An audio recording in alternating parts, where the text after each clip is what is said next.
Buterevu oli ku John K Media yona gye musinzira okubanga mutulaba mwebale nnyo mwebale ddala ze John K Uganda. Twebaza nnyo mwenna abagenda maaso n'okubanga musubscribinga mu kutu gwaffe guno gwa John K Media, basubscribinga abakomentinga n'abalayikinga kyemukola kyekisinga. Lunaku olwali tukomyewo nate nga bwe twabasuubiza once in a while tujja kubeera nga tunoonyako omukulu Narendra Fazal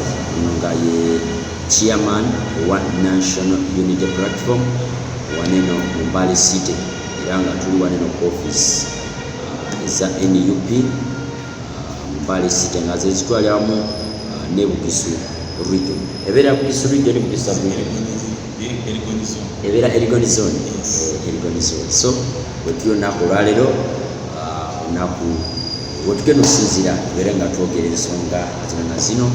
laka tumusuubire nti mujja kubaako nekyemuyiga. Omukulu Fazal saba obuzeeko okuba tulaba n'oluvannyuma tubeere nga tandikira awo. Abatulaba mwenna balamusiza bannange, mwebale okutwagala, mwebale downloadinga, mwebale kusharinga, mwebale kugula data community bafu wano mu Uganda, community bafu e Kenya, community kangamiti East Africa n'ensi yonna mwebale kuteeka ku data n'ebanga mukola ki mutulaba n'okulaba n'okufollowinga biki ebigenda mu maaso mu ggwanga lyaffe mwaso mu region gye tulimu nga Mbale City oba Elgon zone. So mwebale okwagala mwebale kutubeera ate mweyongere tumuvango kuba temanyi byemutamanyi ebisinga obungi mukukola ki baleetera era ndowooza muvudde nga mulaba nti Mbale City tetukira kubeera mikutu naye tulondamu baani betukolagana nabo kuba bannaffe nga bwe nakugamba lulungi namwe bali journalist twatandika kubekene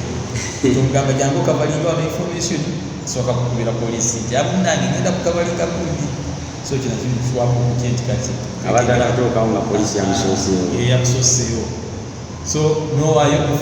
nolemera okuwaayo information okugerera ensi naye jakwebaza byolukiyane media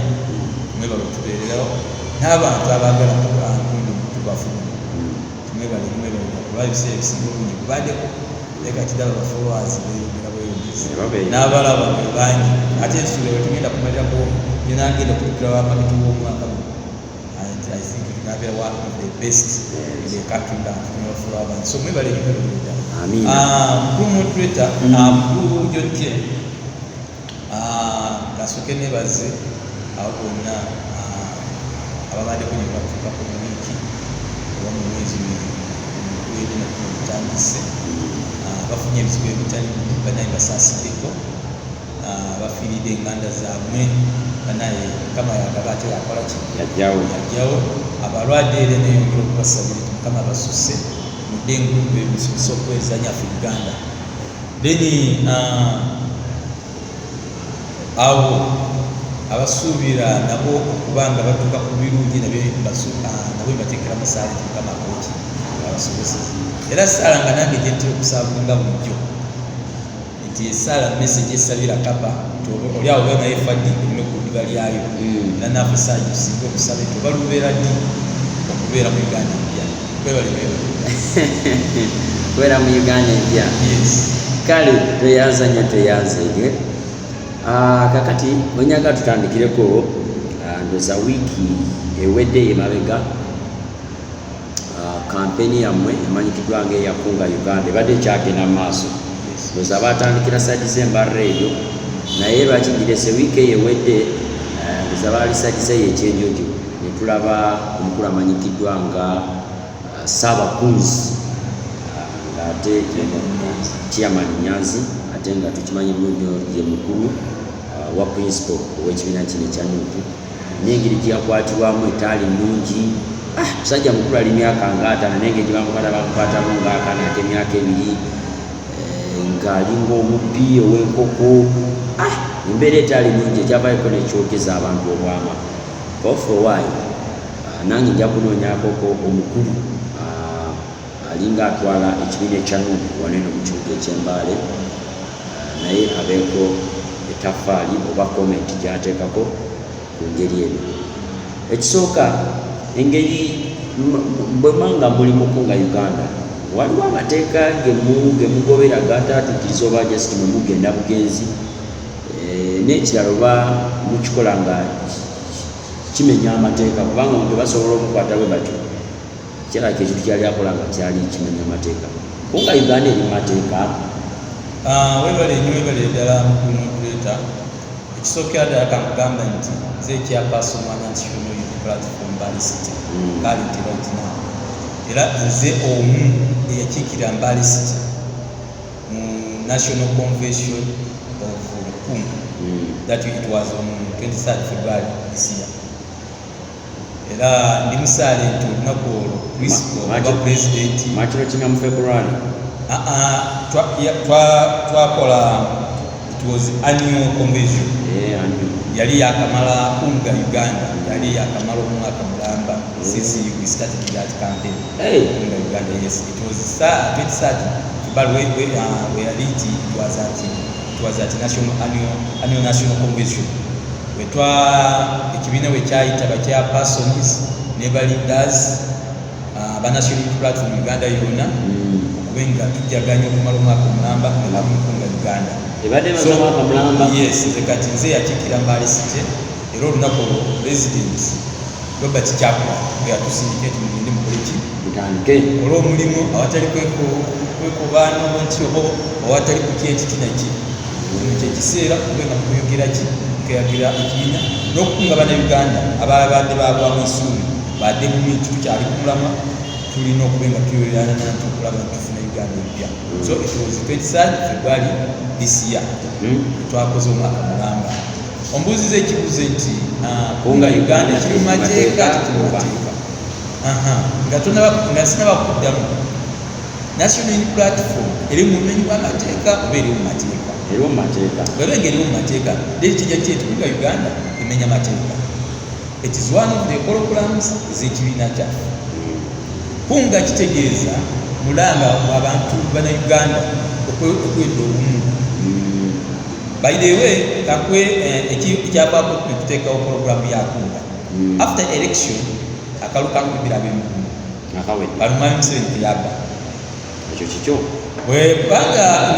bamala akalulu ako bawagizi baaffe ne basapota baaffe bamemba baaffe bangi abakwata bangi abasi bangi abati mu mbeera bwetyo embeera ng'ebaddewo bwetyo nga twakava mu kalulu bwetutyo twatwala akaseera nga tunoonya abaafa bali luddawa be baasiba bali luddawa abaafuna bwe batuusako ebisago bajjanjabirawo abali luddawa. So mu mbeera eyo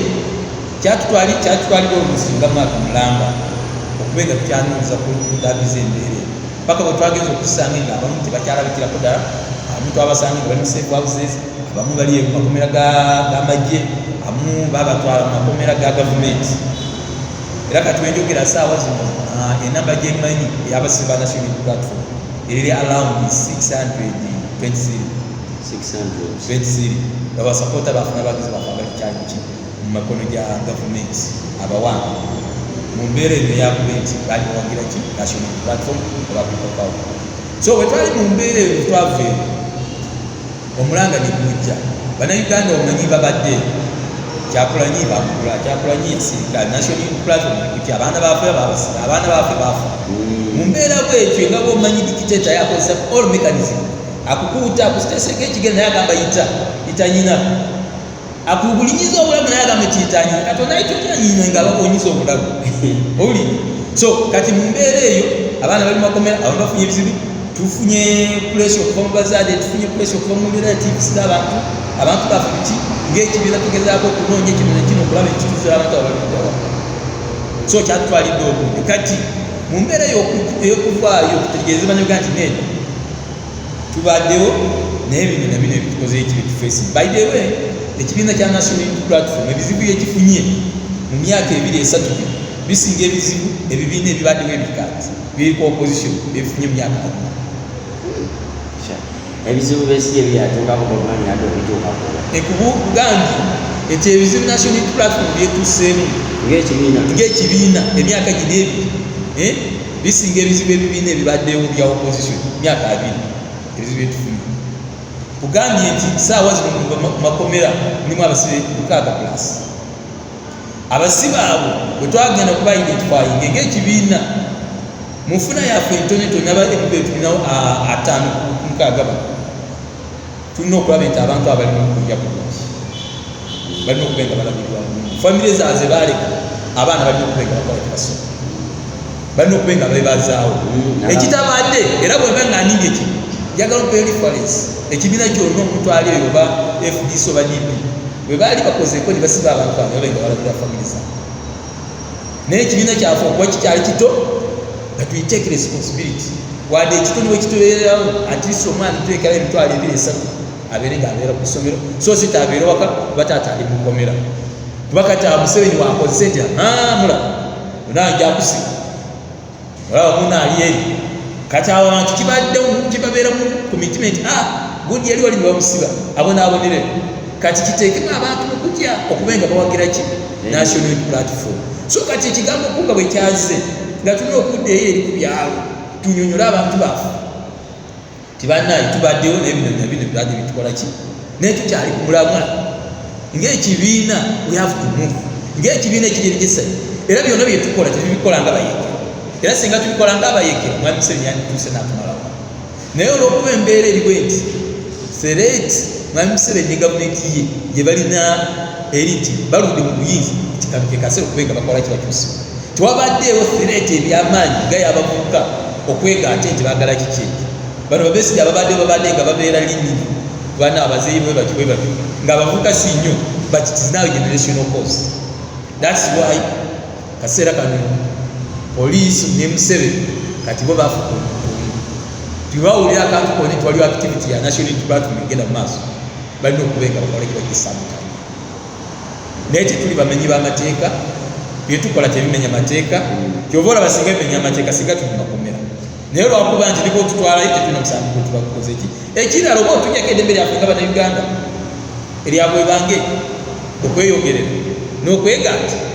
oyagala okuteeka tubeere basajja emu nti fena tukkiriza mukola ya NRM ate nga byemukola si bye twagala oba oyagala oba toyagala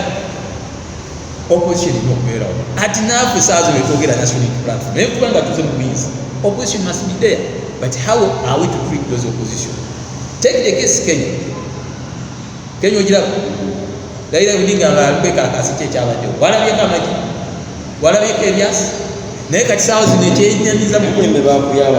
mukulu John King ekyenyamiza saawa zino batandise bate okuleeta spray ebeera mu kacupa beeti boogera biri ng'atandika okufiira baati even wamuntu abaana be bakeere bakikoze juze abano abasawo nga bali kwekalakasa jjo nabo babafuye bwe batyo the same nenga nga bali kukwata gundi Chairman Nyanzi naye bakikozeseza so police baje spray bwe bati batandika okufiira mu maaso. Is that the kind of a person you are doing this? Oyo omuntu ayagala respecting human rights? That is bad. Era I condemn this. Bwe kibanga nga kiri mu buyinza nga kiri mu mateeka lwaki ate temukolagana n'abakwatiza amateeka kubanga omuntu bwagamba wabanga ne wabanga ekintu tubadde okukola kiri mateeka ne wabanga badde okukuŋŋaanya olukuŋŋaana lw'abantu bagamba genda otegezeeko poliisi ogambe tugenda kubeera wano ne wano tugenda kukola kino ne kino ne kino kubanga buli awabeera abantu waba weetaagawo poliisi ebeere ng'erwa security lwaki mukola ebyamu nga temuinvolvize poliisi. By the way, constitution ego saazo okukolera ddala bagikola ng'effe balinga Mwami Museveni ekimu buli etteeka lye baleeta balabe nga effe balinga Mwami Museveni ojjukira public order management act homa amambabazi yagireeta nga baagala kugigira opposition okube nga batuŋŋaana okukola ki bati wali omuntu akola omutego atibamukwatirayo the same n'ekiteeka kyenyini ekyo ekimu of recent kooti efutafuta amateeka yakigobye nengamba kimala kuba n'ebiganda eddembe lyakola ki lyebwe bwange era kati poliisi n'omwogezi yavwana agamba wadde kooti esazeemu but you have again to seek permission from police kati eggwanga kiri ettaka liri nti kale togisaba nti ekukkirize naye just okitegeezaako kubanga nikese abantu babeera nga babadde we bali nga bali bangi kisi wayinza okubaawo ekiyo oba wayinza okubaawo oba obutujjo obunajja n'ababbamu ng'akabomu naye mukitegeezeko nti tugenda beera wano nijebawo ekirala kyolikuleetako kiri kyabadde ekundi ekyenjojo ekyanyanzi bali badde ku regional office nga wetuli wabwetuzi kineetaagisa kati okufominga poliisi tera bifaananyi nti eno ofisi yanu tusooke tusobola tulina okutula ku ofisi yaffe ewali eteeka erikola ekyo nyanzi bamukwatidde mu hoteri walabe ebifaananyi walabe bamukwatidde mu hoteri twalabe katambi ku street nga beetwala emisinde kati omuntu ali kugenda wali ku office oli kumukwatiramu kuba akoze eki kati ekirimu nti abantu bano baagala kuleetawo embeera etagenda kugasa Uganda nti leero Nyanzi okuva mu Central agenze mu West oli kumujjira okutatambula West kati naffe tugambe nti aba West bwe mube nga muze mu Central tubagire mu kutatambula mu Central tulina okubeera free bwe mbe njagala kugenda gundi ndina okutambula ekola ki bwe njagala kugenda Arua ndina okukola ki sikiri nti sentagisa paasi agundi visa ekyo wali eteeka erigire nga n'abantu abava e Rwanda bava Congo bava Sudan bajja wano batambule kati balina visa kati nze muna Uganda benyina ogambe nti n'okusooka efune visa yoka etambule mu ggwanga lyange unless bano abantu balina mission nti abagisi basigale ku Busu abasooka basigale Busoga Abaganda basigale Buganda but that cannot work ekirala kyogaba Nyanzi babadde bamulanga kugenda nti yavudde mu Buganda n'agenda mu kugenda omanyi isi ebaddewo enti abantu baninga bwe mugambye twaba mu kabulo bakola byonna ebikola ki ne bava ne batandika program ya kugula nti bali kugula bakulembeze bantu from all regions kati badde batuka abantu bagambe nti kati nukutukujibuze ekoze eki eweddewo naye kati of surprise right now nti wabeerawo activity kati yanuka eri bantu mu kitundu abantu ate babeera bangi abantu bakyayaya ate bagamba abantu bakola kibabakola for instance kati West gyogamba bagamba West ya NRM kati ate bagenze okulaba abasajja bagenze embalala abantu beesaze rwegi abantu bali kuyoyanya oli so embeera bwekyo tesobola kukkiriza poliisi nemwami Museveni okukola ki okukkiriza okutambula bo badde baloza poliisi ezikati wano mu Isa erigonizo bakugamba twagula nokuterimu bagenda kusanga ofisi miziro bagenda kujja wati gwe kuuma kundi president ate wanagenda okujja wano olaba ate ekibuga kinaabe gwe kuuma bwe tunatandika eti kati leka tutandule okugenda mu kuziika okutandika okukola emirimu gya social work ogenda olaba abantu bwe bali national unity platform era kyenafuna mu kundi kyenateeka ku nnaku lwa convention 23 February nti ekibiina kikyali nti nga bwe baadde bagambe nti central setup it is a national party wetwali Kampala olunaku abantu bona Uganda yona we are there kati go bogambe national unity platform it is centered ate ono Arua yajja atya ate ono Wekidepo yajja atya ate ono Wekisolo yajja atya ate fena we meeting we have one goal that is the sereti naye kati tetuli bamenyi b'amateeka badde tusaba nti byetukola singa byabuyekera singa naffe twagendesa naye ffe tetuli baasi we shall use this constitution of ours eyatwala ebiseera by'Abannayuganda eyatwala sente z'Abannayuganda if it is to change the government we shall use the very constitution to change the government through by election or by any means ezisobola nti zi peaceful okubenga at least Abannayuganda bafuna change ekola ki esani naye kukunga Uganda omulamwa gwayo omutuufu oba ekigendwa kyayo kikunga Uganda by the way kimukunga bannansi bakole ki bajje bamambuleko gavumenti bajje bekalakase bajje bakole ki ekintu ekyekunyonyodde naye kutebe kati kiyingidde bulungi nikugambye nti after all of this desperate life we had gone through since 2020 2021 election it was not even an election that was a war it was a war so after that war mu campaign nga tebakukkiriza na ku strong is before a day to my election in Northern Division East nali munda bansiba ngenda kukweyo ekiro banta na kiro nga nsanga akalulu enkeera nga ne pulogulamu engeri gye naziri nzipanze nga tizikyakola ki nezikwasa muze. So luli lwali kutalo lwetwakola ki. So by all of what means itenaali mukozeseza sente, kozeseza abasirikale, kozeseza ki bali bamanyi nti bali national unity platform kikufe. Naye njagala mutegeeze nti ekintu ekikulembera abavubuka ekyo kibeera na future. Era ogenda eggwanga nosanga abavubuka nga bangi tegere nti eggwanga lirina future. Naye bw'ogenda mu ggwanga nosanga nga abazeeyi basinga obungi tegere nti eggwanga terina biki. Kati saawa zino NRM I think eri kusaidiira nnyinga ne bazeeyi. Ate not all bazeeyi. Kati national unity platform cuts across. Women are there, youth are there, n'abazeeyi nabo bebakola ki. Abamanyi ebyafaayo nga bikola ki ng'ebyatambula. Okujjako bano abaaba mali ya gavumenti, abaaba property z'abantu, abaabi abatamanyi kukola bebagamba nti bwebeera kuwayo obufuzi obukyuka, amataka getubbye, ebizinesi zitubbye, amabaati getubbye, bagenda atusi. Ate kijja kuhapeninga mwabagula public land, mwabeeriza ebizimbe bya pasi, mwabeeguza zi factories za gavumenti, nga gavumenti ekyuse bali mu crisis. That's where the state is coming. Nti wabeerawo change bana abatono. That's why they are using a gun, they are using security, they are using what? And they are equipping those men. Kimanyi ti n'abapoliisi nabo bamagye baagala kati babeere ebikwe.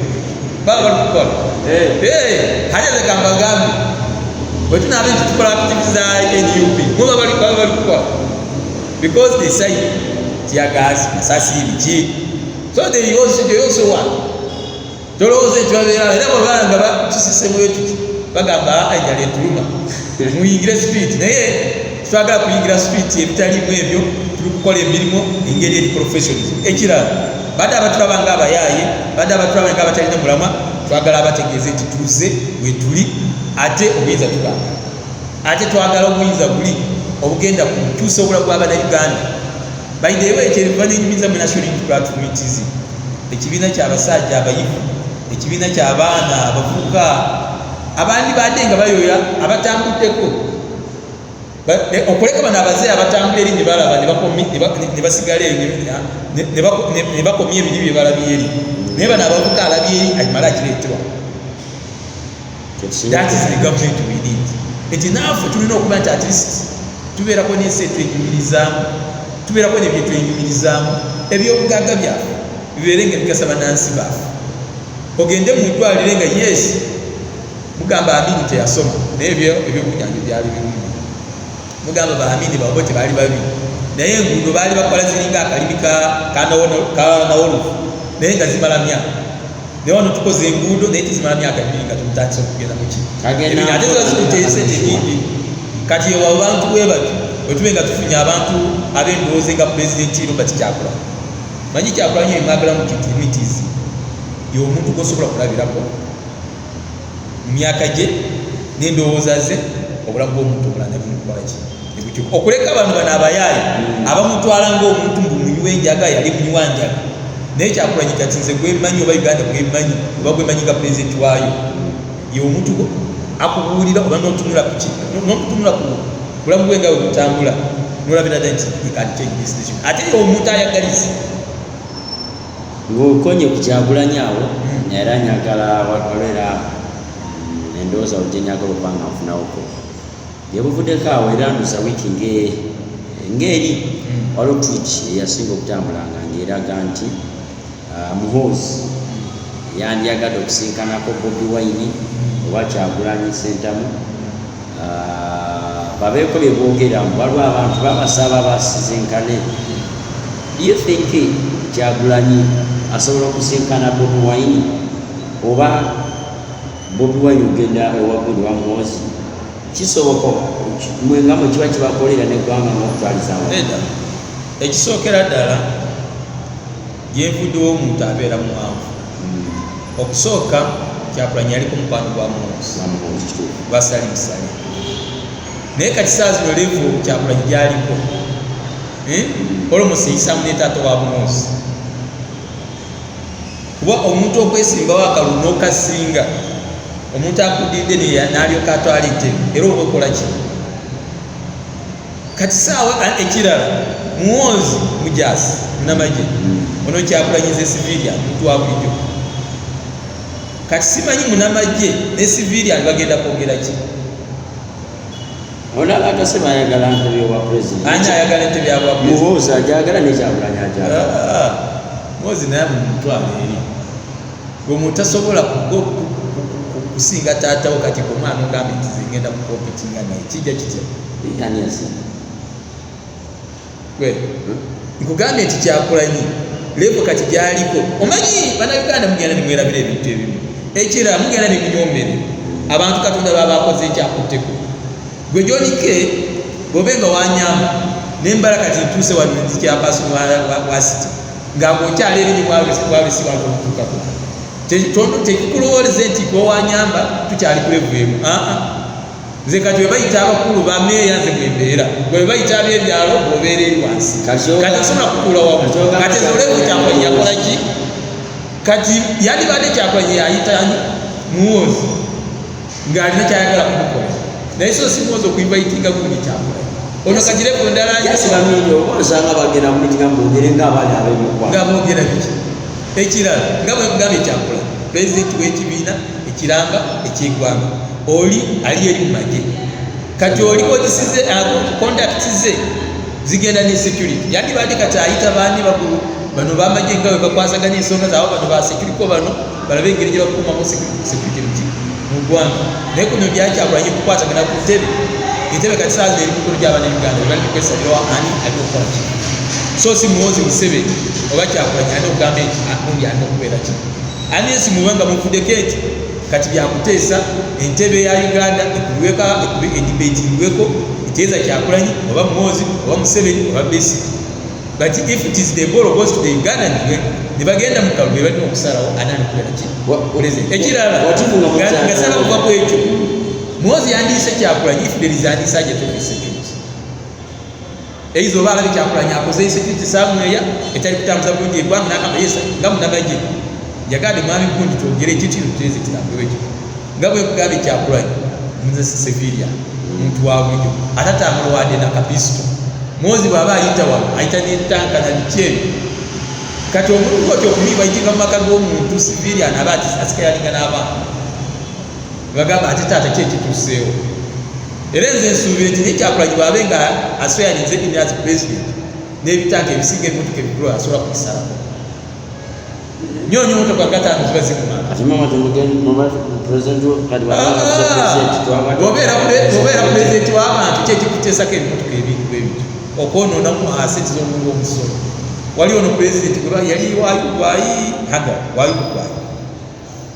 yali abeera n'omukumi omu n'ekimotoka kyekikaanya n'embazeezo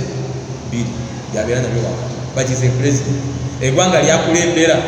gaaga kati ng'oli mu ggwanga erikyali erijjavu eritasobola ku accessing eveni ku nsi yonna okubeerako n'ekifaananyi mu kikumi eby'omuganda ng'obeera n'emmotoka nga lutuuza otambula nazo tolabe nti okubeera kudde sente y'omusolo so kati bw'obeera pulezidenti amanyi ne bano baminisita basajja ne babeera abiri they can perform well ba MP ne babeera 10 oba enkaaga they can perform these RDC for what ng'olina gundi ne RDC ng'olina gundi DPC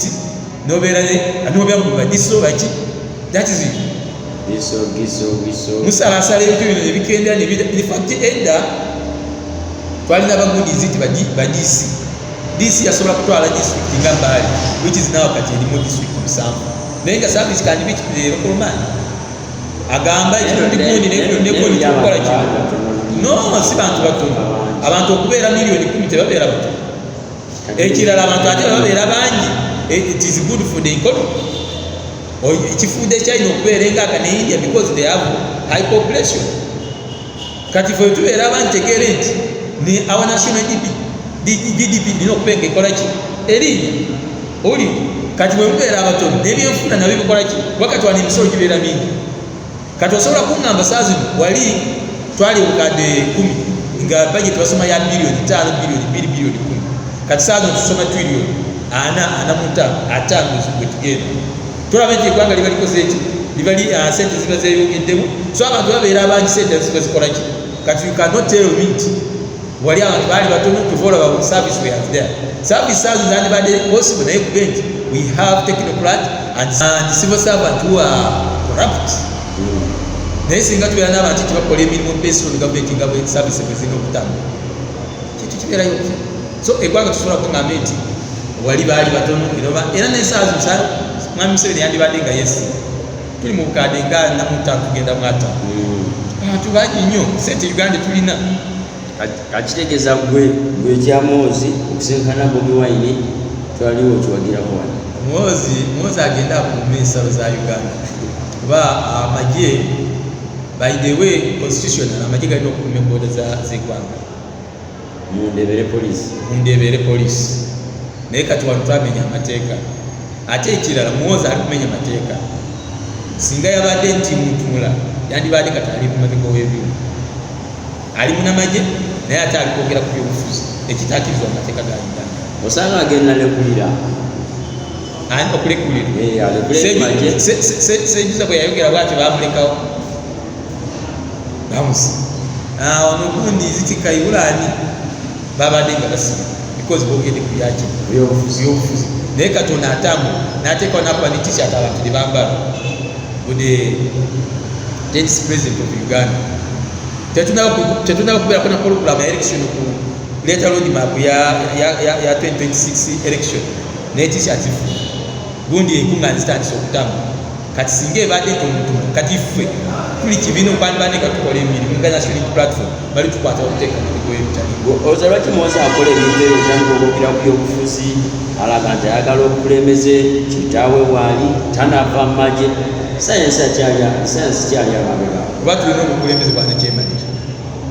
nakyemalira yakola bwati akwata mukazi we n'abeera minisita akwata mwana we n'abeera minisita nakwata mukodomi we n'abeera minisita nakwata musango n'amuwa minisita nakwata ekika kyonna ebona bakola ki naye bwe libeera nti eggwanga lyaba nga be basalawo nga ogani zikola bulungi eyo tusolabira naye kirala saawa zino simanyi banaloya baloya bazitumabirizi ababadde batwala nti gundi bandi badde batandikira kumuwoza okumutwala mukooti okubeera munamagye ate wano ali mu partisan politics ekikimanyi mateeka n'ekira abakulu ba magye eno ensonga bandibadde nga bakola ki naye lwakuba nti nga bwekugambye nti gavumenti ya muntu nakyemali yawekola ki ebitambula naye badde tusaba nti twagala eggwanga lino libeerewo leero enkya libeerewo nga fena tuli mu mirembe tetwetaaga famire emu ebeere so ensuku ku Uganda dani Uganda jukira abakulembeze babeerawo ne bagenda naye eggwanga lisigalawo so Museveni ne famire yo mutegeere nti leero webuli ekyali musobola okukola ki twalina wano mu myaka gy'abajaja mu egyo mu century z'edde eziti Chwezi Empire Bani Empire okyaziwulira saawa zino but they were so strong Nyamwezi Empire Uganda yekyaliwo osobola naye oba iri mu century yaayo waliwo zibunyolo but they reach time they did what wana abazungu bafuga eggwanga lino emyaka 62 nga bakozesa maanyi gonna nga baagala ne bakola buli bakyaliwo so kati naye kati ngesingi gye baali nti saazi osobola kukumawo omuzungu n'atufuga kati eyo message kegenda eri president Museveni ne family nti buli lwokwata ekintu n'okiremerera nnyo oba okosa future y'abantu oba obyolo naye ekintu Mandela saawa zino South Africa ANC ekyafuga lwakuba nti yalwana emyaka n'emyaka bwe yakikwata kyayafuga nekisanja okukwako n'akola ki yafudde nga nibo kati saawa zino weebuuza ono wa Cameroon ono wa Guinea ono wa Uganda ono wa Burundi oba ovuddewo legasi gonaaleka Mugabe wano wansi yakwatiridde ekintu paka n'atuuke ng'agwa n'ekigo paka vaisi we yakoze eki yajja muggyeko teyamaze wadde emyaka 2 n'afa yanawulidde n'omuzimu gw'okukaaba ku musengo eguli bakutwala eri ku bigundi ebyo simanyi oba bakikolako so that's how abakulembeze ba Africa nga abalivi bino byonna ndi kubyogera nga nkuwa reference nti tulina okubeera nigyenvudde nigendaga n'ekirala era Fazal embeera nekinkoze nga kirungi eri ab'amasamba my children are the one to what benefit naye kati saawa zino Fazal benkola kiri ekiswaza ab'amasamba enkya abaana bange bagenda kukola kikuswaza nja kutuuka ekiseera n'omwana okumutuma linnya Nabendi Fazal nga kiivu naye omwana ajja kwenyumiriza mu linnya Nabendi Fazal ng'endina kye nakola kino saawa zino tulina DCU owulira amayumba nti kituutu baani because they worked for that organization naye kati singa bakituutu be baali DCU ne banyimalawo kiki kye bantu badde nga tubanyukiriramu babishopu Wasike Balumu era kyenanyiza n'osanga nga bali kucelebratinga n'ennaku nga za bishopu gundi Lumu ba Benedict Kiwanuka bye balwanira in fact Benedict Kiwanuka ne Lumu bakomawo saawa zino baddayo mu buzima bwabwe olw'ebikolwa bye byaliwo mu mirembe giri gye baatibwako ate saa zino byakola ki ate kibeera kyasonyiza okubeera ate alikola ebikolwa bye zaali kucelebratinga ennaku ezo indeed it's so bad kibeera kibi nnyo so mu byonna mukulu gyonike Uganda yandibadde ng'etunyumirwa oba nga tuginyumya tugiyitamu buyisi bwenjogera bwe nti oli wali alaba obubi nti siga tumugyeko omutwe oke kati bwe mba nga nze okuzigyeko omutwe osigadde onaagendawa ng'osigadde onaagendawa oke ogenda kukola wano emyaka 10 baani bonaabeera nabo gwe bwe wali ozaaliwa nabo ogenda kujjukirako ekisogera omuntu bwaweza emyaka 8 mu Africa wano mu Uganda oba otandika kati ekiti kyakoma kati lwaki tukola bino mu bbanga etonera ebitutu wano ku nsi tukole ebisanyusa bannaffe ebisanyusa ensi yaffe ng'ate eri mukonda eno yino message gisindika eri baganda bantu ba NRA eza mugitwala oba mugitwala but the reality remains change is inevitable change ebeera liko n'ebintu byereeta biki ebyanjawulo bwe saawa zino oli mugaganyulwa kuba ekyo toyagala change bwebeera ogenda kwavuga bw'obenga emali wagifuna ng'ogijja mu muntu yozo ojja kusigala nayo nga wabenga wagiiba naye nga nanyini alabise era ogenda gizaayiri nanyiniro era ng'oli mukozi osasula emisolo gya Uganda weeyagalira mu Uganda era ojasigale ng'okola ki weeyagala naye gwe bw'onaabe ng'olemeseza tikubaka kigundi bw'abaaze nze ngenda kubeera bweti ate ng'oli mukyalo era ojja kusigale ng'oli mukyalo era ojja kufa n'omulamu guguswale ndowooza olwala ennaku zo abantu abakulu bwe babenga bafude ki ekibeerawo ku social media era nga tujja ku social media era bekigamba nti abaana bammwe abaluupa tebalina mpisa nala ku social media bavuma abantu abakulu balengeza abaana ne babeera abaabo bennyini tebawa abantu kitiibwa tebanywera ku kintu babeera ne wano lwaki ndeesa ekifo ekyo nevuddeko era mu wiiki ebbanga egyevuddeko awo kutalako muyimbi amakitwa nga Spice Diary yafayako nakolawo kagundi ng'alaga agenda kupafominga ku birthday party ey'omukulu Muhoozi naye nga ate kibadde kimanyikiddwa nnyo nti Babi abadde nnyo ku ludda lw'eno era olaba nekyabulanyi muyita Muula abeera muganda we naye oli Babi amuyita Muula gabiriwo ebityo ebityo waliwo ne kampeni gyemwali muleeta abaana okuva ebweru yasona ndozobaza miliyoni oba zaalinya okitegeera naye jasitogera okupafomisa abaana ne beefuula ne bamuwaleko ne bamuvuma kati olese kiri eri olugwaga lwaki abaana banuuku temulina mpisa nda ku social media muvuma abantu abakuwana omundi agenda n'afa yali minister security ne mujaganya n'omuntu ng'afuna ekisookera ddala ebikola bye tukola bagambe nti enyonyi enkulu yeyigiriza ento okukola ki okubuuka olidi kati bwetuga nti banational unity platform baana baafe balina mpisa mbi bavuma ku social media ate lwaki ab'empisa mbi ate bemudde okutwala eri ate nga manyi twampisa ono omukazi gundi yani ono omukazi ono avumavumani fulufiga iziti bani bangi bwe batyo bagundi abo bani bajo oyo akyali waafu bangi bemugenze nga mukola ki iziti wali ono yali alashibabanya bebagambye nti bebaali bakulira okufuna biki ate lwaki ate enaala ebibatwala nandi bagenda eri bagamba balokose ono muvumamuka bagenda eri kati webatuuka eri nebasirika nebasigala nga bakutuvuma so kati okuvuma kati bintu byakwevuma bwevumi ogokirese bwetu okuvuma yako si kuvuma abantu babenga balukwogera tekubeera kuvuma naye kati mugenda nemutuusa okuyomba oba okuwayamu ne baganda bo nemutwala okuvuma omanyi bakugambe nti awali omulema oba muzibe tonyigirawo maaso oba tofunyirawo engalo oli kati balibo basiukana empisa ng'osobola okwogera bintu birala enabijjamu nti omwana ali kumva ate gwamu okwogera ebintu ebirala oli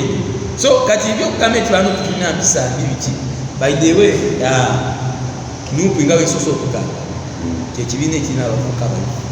abayivu bulungi bwe tugambye nti ate nga tuyingidde mu gavumenti baprofesa baani ate bulagi emyaka mito bangi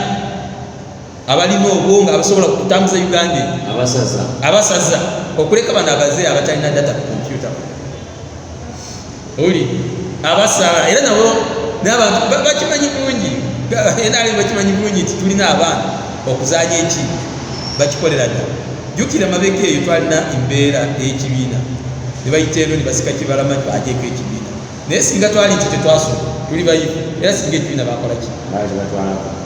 era omwana waafe twalinga twewandisa emitima tumaze okwewandiisa abasajja bagala kutujjako ekibiina era singa batusalamu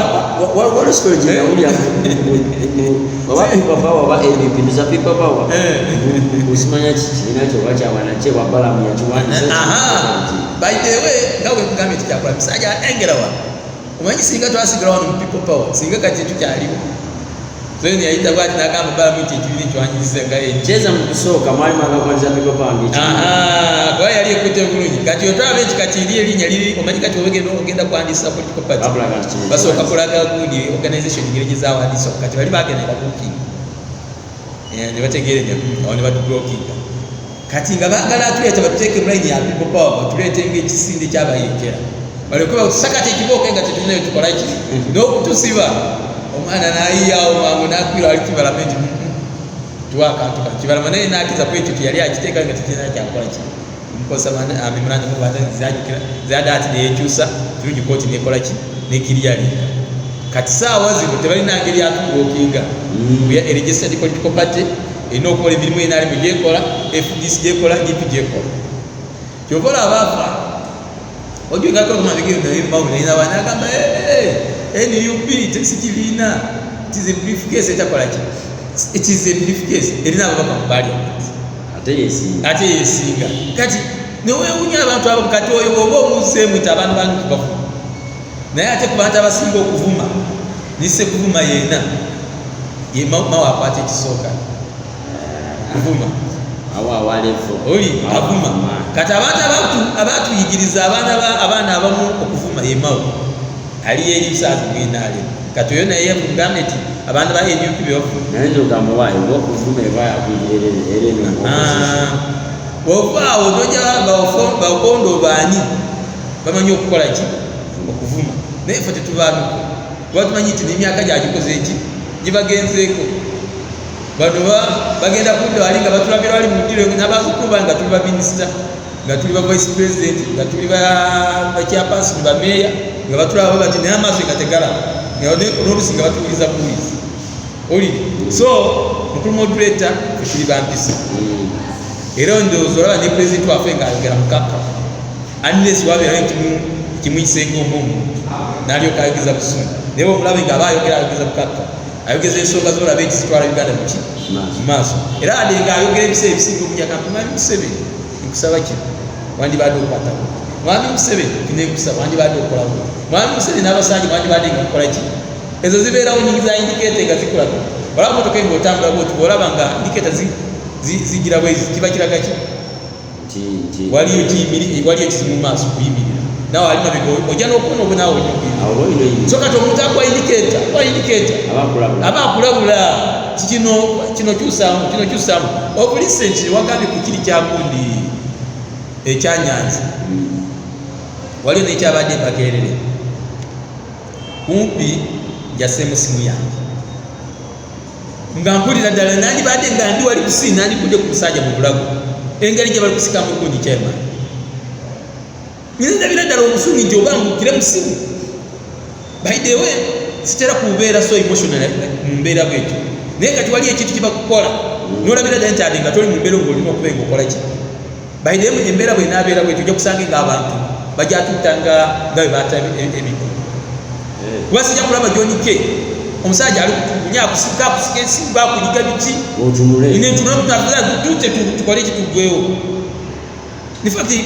abantu bandi bade nga tibekyawo naye ebikola bibakola abantu bibaka abantu okukola ki juzi bali kukwata abaana makerere olina akwata omwana amusosoka wansi ngamusindika mala kupeeki aleta omulala asobola nga asindika kupeeki akuta omwana omuwala ye musajja ali kukuyiga amabeera alikukwata amusula wabo embeera bwekyo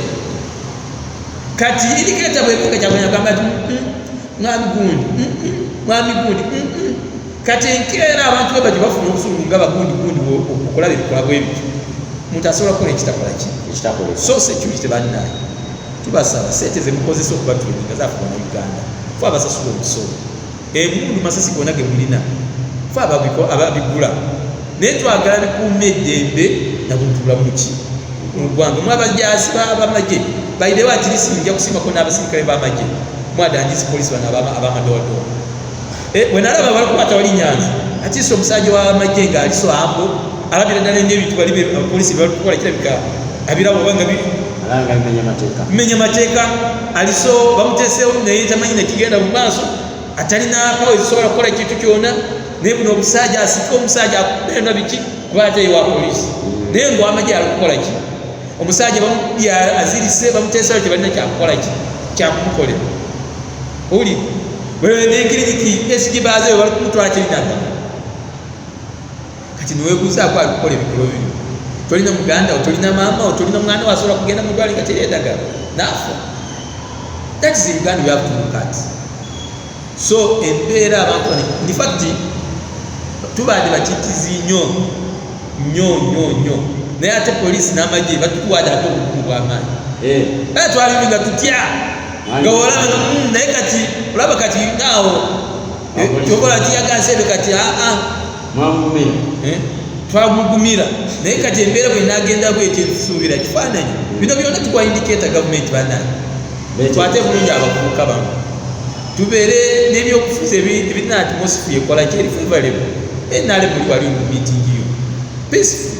Africa NUP tubeere n'olukungana lwafa peaceful that's how the democracy ekola ki etambula naye bati bwe tunagenda bwe tutufosinga embeera nenu yakukesanga enti eggwanga lyaffe tujaliteeka watu wataliki tuba walimu abaana abalina emitima emikyafu abanyigamamu oli abanyigamamu tosuubire nti abasajja abo mwami Museveni yatwala mu nsiko nga bayulise omusaata abaana baali beyagalira yalinyiike ku mutima alabe base maama we base muganda we famire bagimazeewo nagamba kati sigadde kukola ki nange kanyimire kino eki so kati mwe munaatwala embeera bwezitinga mukola kino mujja kuleetera abantu kati bano bebaseeko infact nabadde wano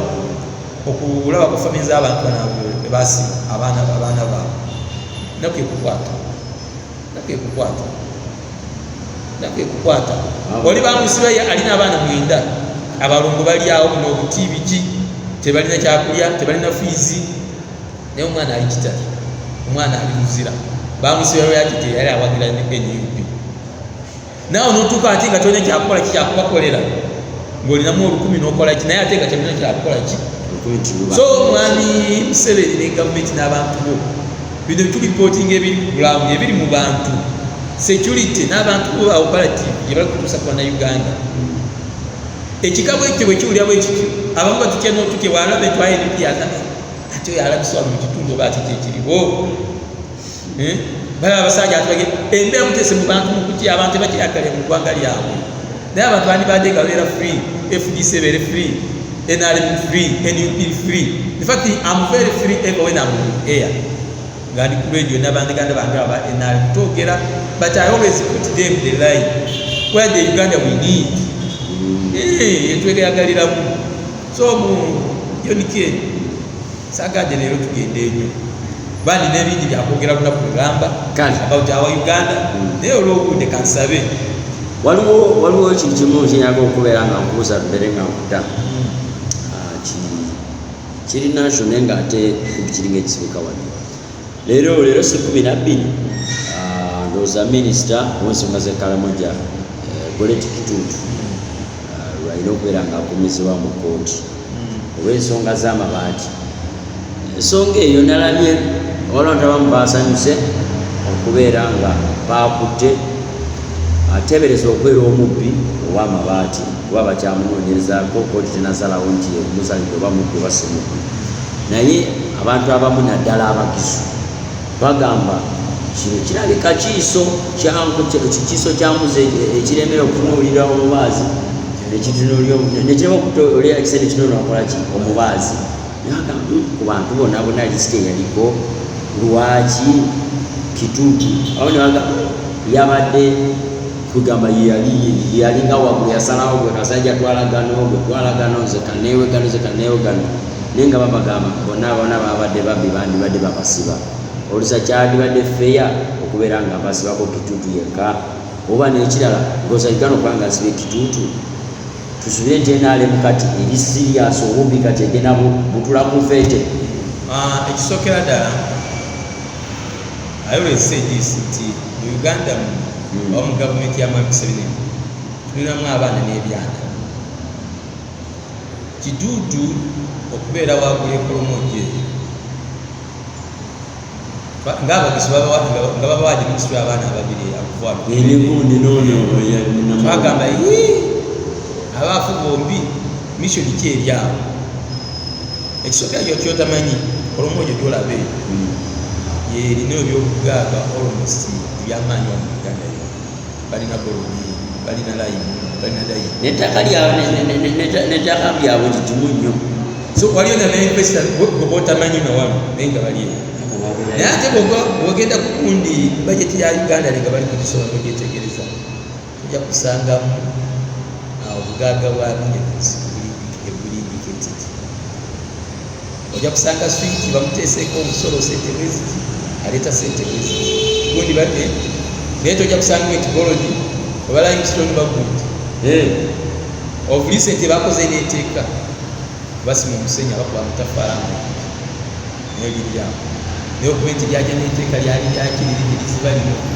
tobola wakati saa zino abaana basima omusenyi ku maazi polisi bakima kati waggulu eyo waliwo projects nyingi ate zaabyakugaga Karamoja ate abazirimu banene gavumenti. So Kituutu ono asobola kubeera n'ekintu yasuuza oba ddiiru oba gy'ataakola bulungi naye kati amabaati gazenga ki emaaso. So nze kyensaba Kituutu lwoli fanga omugisu obulire eggwanga ekituufu bwekiba nti ekituufu ita amabaati gekakusibizza pisimeka bitaano piisi nga bitaano ate nga wali eyatwala kasanvu wali eyatwala 3 eyebeera ensonga ne ekirala omuntu yena mu mateeka ga Uganda omuntu yena bwe bakutte n'ekyobu abeera wumpi sipiika bamusanga n'amabaati gagagendako n'agaza nti first suspect abeera alina okubeera ku polisi. Prime Minister Nabanja Saabavubi omunene naye n'atwala Vice President naye n'atwala Minister of Finance yakola procurement y'okugagula naye n'akola ki ye gamusanga mu kujja kati abo bonna babeera baki mu mateeka babeera baki kati abandi bano bonna lwaki bajona omuddu omutono ani yabagabirako ye yalina nnyo ekintu kyonna okufuluma mu minisitule ekifulume wano prime minister alina okubeera asale permanent secretary alina okubeera asale minisita aliokakoki wano permanent secretary aliwa ani kanamba nyanyizo permanent secretary aliwa anamba nyanyizo kazi twagamuwa ate nigamanyi gakomayo kasanvu kati obulise ti bwayabeeta ebintu biganye kyokola banamba ndi oli mulimba ate wekyusiza amabaati galimenti gundi for Bunyoro kuba Bunyoro erina ministry tese erina ministry sitena ministry so kati ono yagala etebusiyomu oli yagenda Bunyoro because there is a ministry garment for Bunyoro yatwala eteso it was meant for teso naye ate eteso yagakomezaawo kati ng'oli kwegana bwa amabaati gewatwala garment for Bunyoro ng'ate kuliko lepo yakalamungi okitegeera. So abantu bano ababbi bonna singa baadde bakwatibwa ne bateekebwa mu kaduudu bandi balabye omuggo gwino bona singa babakwata so nga bona bakwatyo naye olwokuba nga bagambye nti tulinamu abaana n'ebyana police ensaawa zino okukwata abazeeyi batugona n'omusiba Museveni abasigaliza gavumenti abasigaliza gavumenti kalaki gitutuye bamuze era kye babirese ng'ebintu ebirala ebijja ne biyitawo kyova olaba mwe abamasa kasita mumulya muti baambire ekitutu mukenya muti ekitutu mufeeka mubatida it is all about ashame ene mu bamasa bati but it is not the case of Mabati kirala nnyo kuba oli yatwala kasanvu izabu ne yatwala 13 ali out ate bamusanze nabwo ekugambye nti ze bw'osanga n'esimu ngeyo polisi eteeka mu ndeeta gwabulabyo oba bw'omuntu akoze ki era n'abaana bangi abali muzira olw'okukwatwa n'ebizibiti ebiri kati bano lwaki bali bwe saa zino badde message gempa speaker resign, vice president resign, prime minister resign, finance minister resign, minister oba kangamba minister bona nagenze kulaba polisi igenda mu bantu kama kunyasa neba ambulance abo bona bandi bade kukola kwa resign government eri je kugambe y'abantu singa kyakulanye president wali bona bandi bade kukola ki bano bona singa bandi bade baliwa bali bona basibe bano singa bandi bade baki government yakyakulanye bano bandi bade baki basibe era waliyo n'abamu emesezi muzibeerayo NUP bafuna sente government bambire ebikundi kyakulanye yakola ki sookera ddala kyakulanye musajja muganda is ranked one of the richest musician in the region naye nako kyali goloza sera azenya mu ndongooka iyo yamu walabe yabagambye nti kyakulanye mugaaga oba atunda mwenge oba atunda ki bagambye abagaaga abayimbi waliyo ekirago kyawulidde ekisinga kwawo kireeti ekunyuma naye bagambye tubayimba abagaaga kyakulanye asooka abalirwamu obukadde bwa $8 okyusa ku sente za Uganda mwana mukozi kyova ekugambye nti bwoba wanyamba nti wogo wanyamba okyali eri kwayo siwandiza eryeno bwameeya si ensongayo bwongo bwakusevinga nakuteeka mu ventures zireeta sente tufuna zimu bwezizo otwala mu mwenge otwala mu bakyala nakukolamu ebirala ezange investing ezange ziba zizaala so tetusobola kufaanana waliyo beyasookamu nga bakuba emiziika abasiimu kyova ola nkugambye nti ono omusajja gwotula naye nomulabirako byakolaki byakola notegeera nti ekere ngenda kukola kyakola yugolabe yagenda kugula amagere ga kyalo nga tosuubire nti wasobola kubeera kati state house saawa kati saawa zino state house yakuawo nagenda ebisaabala wewaali ababeera abasamize ye nateeka mu sente nzibeereyo kati saa zino ebiiki kyasinga okwetali wano mu Uganda so omusajja muyiye bwoba ogenza abavuke nti kyakulanye nti panusu 2,000 oba 10,000 ng'endi ekyo kyalo agamba osobola kuba kyapati osobola kukola bakiye agenda akulira paani akulengana akulira butu n'agamba tandikirawo naye principle yayogerwako ng'omuntu atavaako kantu kamu yetasigaba sente akuwa amagezi yetalinga bano abaamu bano saawa zino abatutwala mu maaso bwoba ogenze n'akuwa baasa n'akuwa kyeki n'akuwa ebirala akuwa amagezi gakwebezaawo kuba kati eryo bwekuwa sente nezigwawo ogenda kukola ki naye kati bwekuwa bizinesi bwekuwa bizinesi bameka abaganga wadde ate ne bavuga lukulemi gwa inaalimu ate nga bafuna sente nyingi bameka abatunze ebibanja billions and billions nawe datukuwa naye bano abafunanga emitwalo bakyali atikagana kitegeeza ki nti ono yafuna ezitalina accountability nga tamanyi kyakukola kiringa saa zino program zisinga obungi ezifairings za government because people babawa nga tebalina kaliki yekiti kyebakoze eki kyebabaweyadde thats why they fail out lwaki separation teyakola webenga yaje okukunja abantu mugwavu lwaki nakisi teyakola nga yaje okukunja abantu mugwavu lwaki entandikwa teyakola nga yaje okukunja abantu mugwavu mubyogerera bubi tetubyogerera bubi implementation and culture tewali program ya mwaliso amemyo twagenza okuwunzika wano mu mbaale ewange nawulire nti ezamwe bano bapanalist ate bakata bapanalist balinaale bwe basayini nebazirya era balira bapanalist balinaale mu mbaale basayinga ku miliyoni 9 and this guys of agundi journalist kati ezo ziba zigende mu development ate baba wadi bagenda kugulamu muceeri n'enyama bali olunaku olw'entenaale mukola balwa kati singa bazimwenga okukana agundi yena tinogenda ogula kamera nogenda ogulamu gundi sidi biki oba tokola kati awo tege kati awo gambe tikyakola nti kyakuwa kibeera kikyakuze kyakuwa kyekirungi kati zibwembeera omukulembeze n'ekisanga ekirimu ekitiibwa ogenda munda kuba tusobola kuzimba eggwanga kyalina ebadde y'amaanyi lwakubeeta amateeka gaayo bagateeka mu nkola bwe bakusanga entuki tebakalanjaga ng'ogingiza kalaba bakusange ng'olidde enguzi oli mukulembeze kalaba naye bawano bakusange ng'olidde enguzi tigenda lusiro omala okomewo ate luzira gye bamutwala musifaliso ne TV naye kino ekyakituutu kirekawa abagisu ne gavumenti buliddeko nti namisindwa bali kwekalakaasa nye manaafu eyo naye simanyi ngeri gye kozi wawe manaafu wanamisindwa ono manaafu namisindwa was one district naye olwokuba wano baagala basalasemu villages okusobola okubafuga that's why it came like that ezo wa manaafu namisindwa but are the same naye nze nsaba kyetugambe nga bano abalala nabo tebana bakukwatibwa kituutu bakuleke naye if it is fair naye oba nti bonna baaba bakkiriza katutegeere bali bino byetubagambe nti balinaale mubaabi nga temukkiriza temubalabye ababadde nga mugambe nti NUP baabi mupeeko wa NUP omwoba omutu yena akolagana n'ekyakulanyiga mupi oba yakuba oba muyaala then tukubali abakolagana ne President Museveni naye nga baabi wano babbi abaana wano sente nti nze kuva mu sente house nkolagana nti sente house leeta sente ngenda kufuna omulimu ebeeta sente ngenda kutwala bweru abawunzika abamu nga bapolisi bakute batese ne bakomera naye nga bakozesa linnya lyaki naye kati bw'obe nga tobeera mu mbeera y'ekife mutasobola kukozesa ki linnya era bwe mba nkusangiramu awo wenyini bekuteekerawo mutaliibwa singa amateeka nga gakola ag'ogenda kukalaba naye generation ebe ngaekola ki awo then we shall move so byakituufu kusabira nze kyemanyi bino ebyenguzi nabyo birimu abaana ebyana n'abaana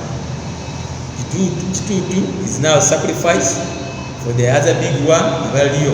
naye singa ate esaa zino ogambe nti ayiyo abantu bano bonna nti gavumenti yebeweddewo aba akyasigaza gavumenti vaisi agenze pulayimu sipiika finance aba asigazizaye gavumenti so kati mwezi kale okyali ku Kyondike Media mwe bali okubanga madde mutulaba alina gye musiza mutulwe eggwanga ery'enjawulo ojamu bwolina obubaka obusembayo akagamba akasembayo kabalekere tubeere nga tumalikiza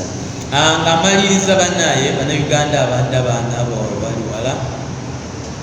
mbakubirize nti tubeere ba mirembe twagala Uganda yaffe bino byetwogera abamu abatutwala nga abasaagasaaga abatalina kyetumanyi tumanyi bingi ate we can change this nation nilibeera nga lyeggwanga eryetanirwa abantu nze kinuma nnyo abantu betwayamba wano abaali balifugi okugenda ne bazimba eggwanga ate lyetanirani kati mu nsi yonna mu byobulambuzi bingi so if balifugi osobola okuba ne bagenda bakola eggwanga eddulu erekaniryawo naye kati ffe ababaddewo ebbanga lyonna tusobola kubeerawo message ekirala abantu bafuna national platform nti mubeere bakakamu temuvanga ku mulamwa wabeerawo ekyetaagisa nti tugenda kola activity yaffe tetuli bayeekera ffe tukola emirimu kusinza constitution ya Uganda nga amateeka g'ekibiina kyaffe nga bwegakola kino tetuli bayeekera tetulinamu bali abaagala otukola ebibi biki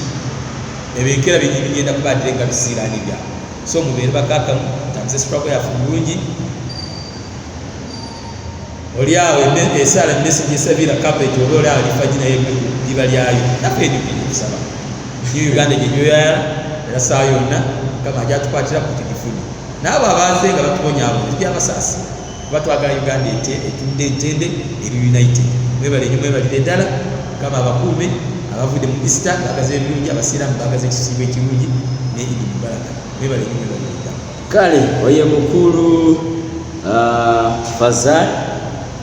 nga ye chairman One National Unity Platform wanene mu kibuga eky'Embale wetubadde naye guno mulundi gwakubiki nga mukyalira koko era bbanga eritali lyawala era nja kudamira yongere mukyalyeko twongere okuba nga twogera ku nsonga mu kibiina ekya NUP awamu n'eggwanga okutwaliza awamu. Nze John K Uganda kuba John K Media tetujasukka wano eno naye nga twebazaako ensuso mwena mwena bagenda maaso n'okuba nga musubscribinga mukomentinga musharinga kyemukola kyekisinga. Mukama Katonda abankumire mubeere bulungi.